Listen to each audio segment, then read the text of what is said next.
Nagbando sang preemptive evacuation ang Office of the Civil Defense Region 6 bangod sa posible halit nga dala sang Bagyo Basyang sa Western Visayas. Base sa memorandum nga ginpagawa sang ahensya, ilagin manduan ang tanan nga mga lider, munisipalidad, syudad kag Local Disaster Risk Reduction and Management Councils nga mag-conduct gilayon sang preemptive evacuation sa tanan nga mga high-risk areas sa ilatag sa kalugar. Ginabisuhan man ang tanan nga mga pumuluyo nga nagaistar sa coastlines o kung malapit sa baybayon, amo man ang mga lugar nga prone sa landslides nga mag-evacuate sa mas hilway nga lugar o kung sa mga designated nga evacuation center sa ila lugar. Nagpanugyan man ang ahensya nga sikyaron nga may husto nga pagkaon, tubig kag bulong ang kada evacuation center sa Western Visayas. Sa karon, naka-standby na ang tanan nga katapos ang Local Disaster Risk Reduction and Management Council sa bilog nga rehiyon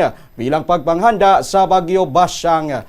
Base naman sa latest bulletin sa Bagyo Basyang, as of 2 p.m., yara ini sa 295 km east sang Hinatuan, Surigao del Sur. Ini ang may kabaskugon sang hangin nga 65 km per hour malapit sa sentro kag pagmadlos nga tubtob sa 80 km per hour.